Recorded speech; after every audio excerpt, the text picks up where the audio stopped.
Dentre todas as decisões ruins que eu tomei nessa pandemia, como pintar o cabelo, acompanhar 2 edições do BBB e abrir um canal no YouTube, talvez ler A Dança da Morte tenha sido a pior.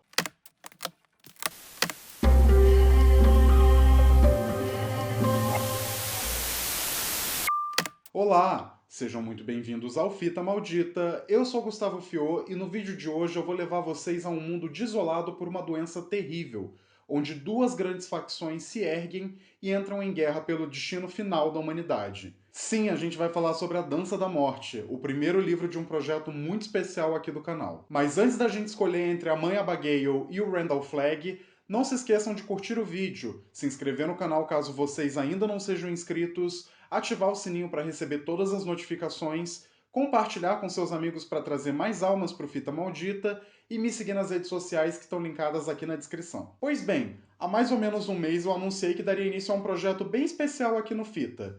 Eu queria ler todos os livros que compõem a saga A Torre Negra, do Stephen King. E não só os livros que fazem parte da saga principal, como também algumas outras obras que ajudam a dar um contexto melhor, tanto dos personagens quanto da mitologia desse universo. E esse foi exatamente o caso de A Dança da Morte, o primeiro livro aqui do nosso projeto, que foi escrito pelo Stephen King em 1978. Para vocês terem uma ideia, esse é apenas o 5º livro da carreira do Stephen King, que já estava se tornando um autor consolidado, tendo lançado livros como Carrie a Estranha e O Iluminado. Só que apesar dele ter sido lançado em 1978, o processo de escrita do Stephen King começou muito antes. Começou em 1975. Naquela época, ele estava muito fissurado em escrever sua própria versão do Senhor dos Anéis. Só que ele queria que ela fosse ambientada nos Estados Unidos e tivesse uma presença muito mais forte de fundamentalistas religiosos. E a premissa é bem simples até. Um vírus extremamente letal, extremamente perigoso, derivado do influenza, é criado em laboratório pelo governo norte-americano, para servir ali de arma biológica. Só que a merda acontece, esse vírus é espalhado para todo mundo e muita gente começa a morrer. E a partir daí a sociedade precisa se reorganizar e se reestruturar com o que sobrou da população mundial. Sabe, uma leitura bem leve, bem descontraída, bem good vibes para fazer no meio de uma pandemia. Com tudo isso acontecendo, a sociedade acaba se dividindo em 2 polos. De um lado, a gente tem os crentes, cidadão, família de bem, seguindo a mãe Abigail, que é uma mulher muito bondosa, gentil e tem uma conexão muito especial com Deus. Só que do outro lado, a gente também tem o Randall Flagg, que é um cara soturno, sombrio, um pouco cruel e maquiavélico, que é como se fosse o próprio emissário do capeta na Terra. Ele também está formando o próprio culto dele, pegando todas essas pessoas que são consideradas desviantes, e aí vocês sabem, quando esses grupos são formados, a Guerra dos Fudidos. Esse livro basicamente tem 2 versões. Quando o Stephen King escreveu originalmente, ele entregou um manuscrito desse tamanho aqui para a editora e eles olharam e falaram: kkk, se eu tiver que dar uma nota é dó.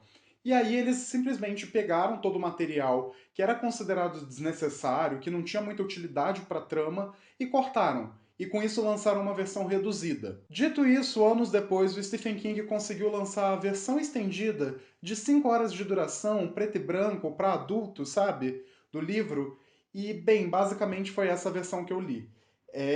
Ela é gigantesca, tem 1.200 páginas e, sinceramente, é o maior livro que eu já li na minha vida. Eu passei muito, muito, muito, muito tempo lendo esse livro.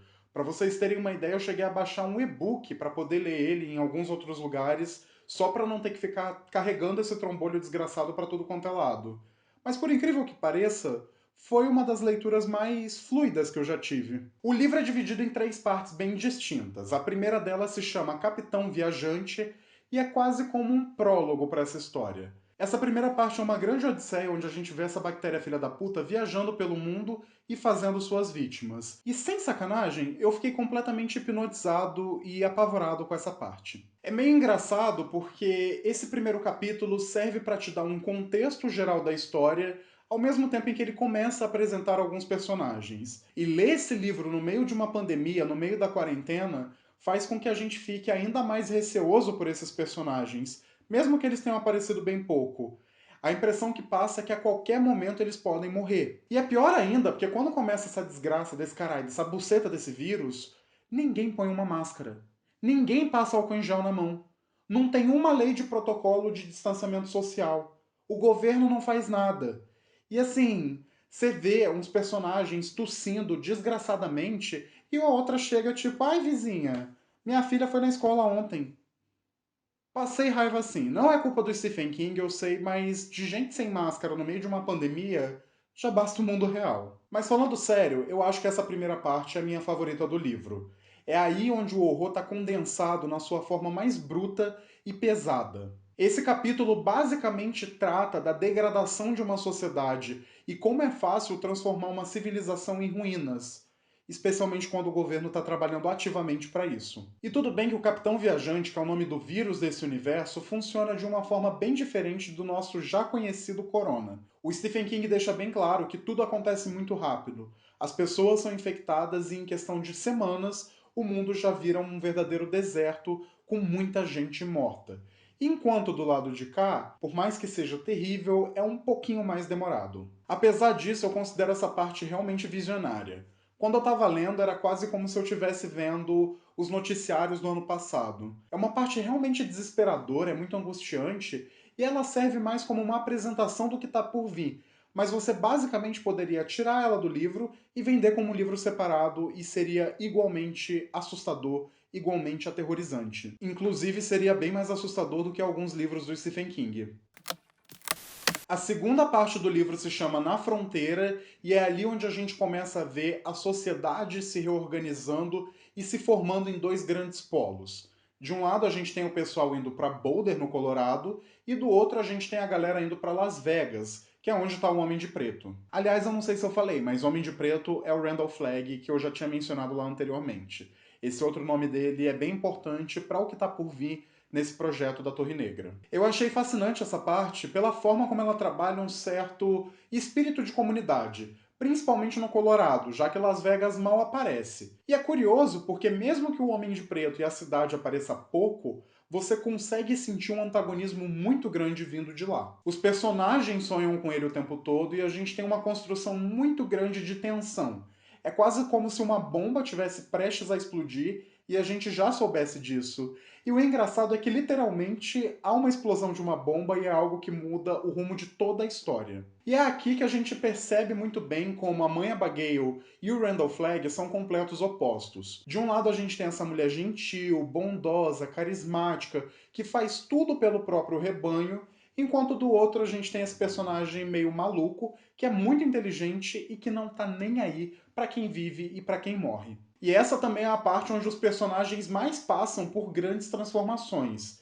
Por exemplo, a gente tem a Nadine Cross, que é a minha personagem favorita do livro, mas que infelizmente tem um pouco de potencial desperdiçado. Ela começa do lado lá do Colorado, junto com os heróis, só que ela tem uma conexão muito forte pelo Randall Flagg. É quase como se ela fosse atraída por ele.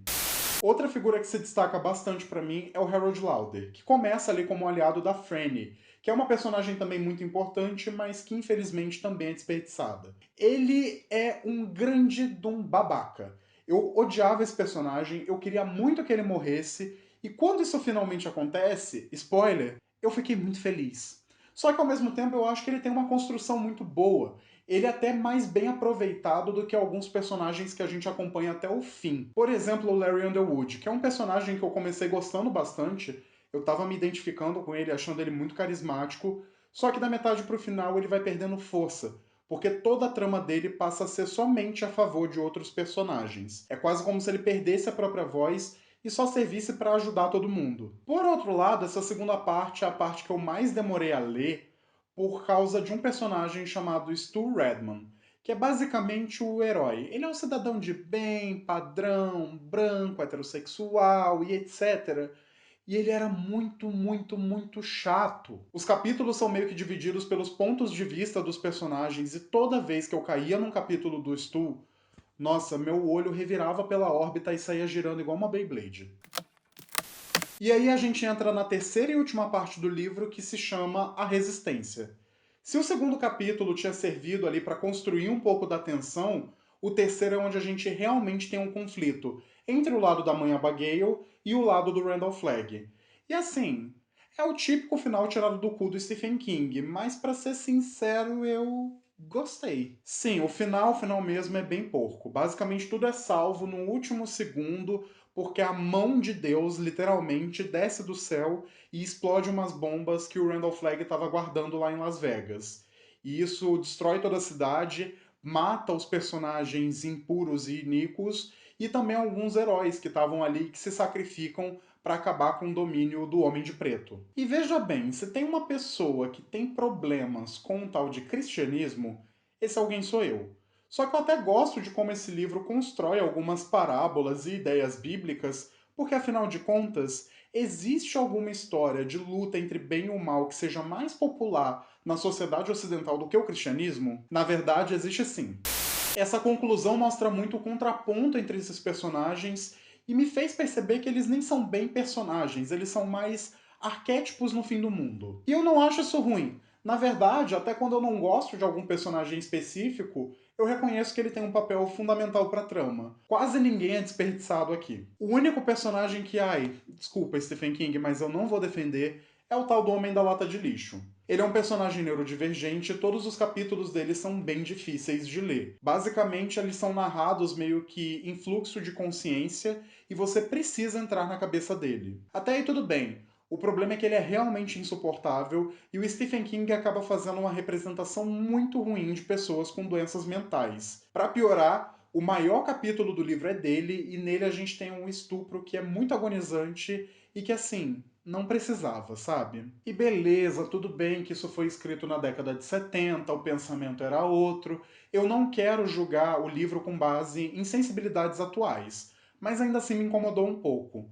Tudo bem que esse personagem até que tem uma presença muito grande lá pro final, mas eu não consegui gostar dele, eu não consegui me conectar e toda a representação dele me irritou bastante.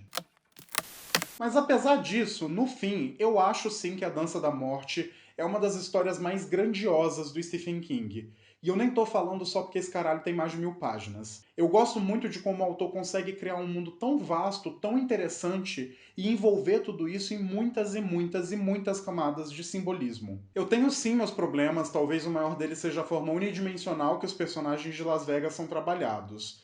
É quase meio moralista, para ser sincero, porque todo mundo que é um pouco desviante da norma tá do lado do Randall Flagg. Mas eu até relevo, porque eu acho que esse livro consegue se sair muito bem como um épico que tem muitos personagens. Uma coisa meio bíblica. E vamos ser sinceros, não é como se a Bíblia real tivesse personagens com muita nuance. É importante lembrar também que A Dança da Morte já foi adaptada 2 vezes para TV. A primeira delas foi uma minissérie de 1994, que conta com 4 episódios dirigidos pelo Mick Garris, esse vovô simpático que vocês estão vendo aí. E o engraçado é que essa minissérie teve os roteiros escritos pelo próprio Stephen King. The name of the guy in the desert is Flagg, and I think he's crucifying anyone who gets in his way.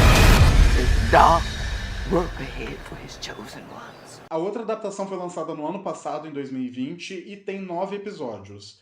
Ela faz uma mudança estrutural muito grande na história, porque a gente basicamente vai transitando entre o passado e o presente, entre o antes e o depois desse mundo pós-apocalíptico. Ela foi criada pelo fudido do Josh Boone e não teve uma recepção muito positiva. Eu ainda não assisti nenhuma das duas, mas eu honestamente tenho muita curiosidade.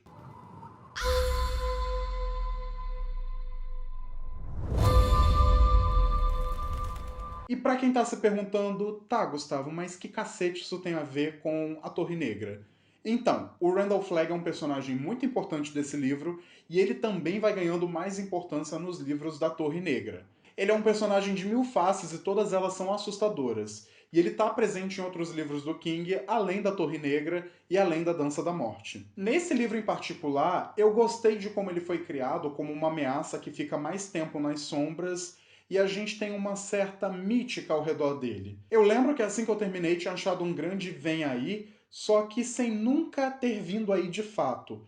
Só que agora que eu estou um pouquinho mais avançado na leitura da Torre Negra em si, eu vejo que essa decisão narrativa favorece muito a construção do personagem. Bem, esse é o vídeo sobre a Torre Negra e foi um livro que eu gostei de ler bastante, mesmo tendo alguns probleminhas aqui e ali. Eu curto muito como o Stephen King consegue construir esse mundo que é sombrio, que é cruel e que é perverso, ao mesmo tempo em que ele insere muita tensão nessa história.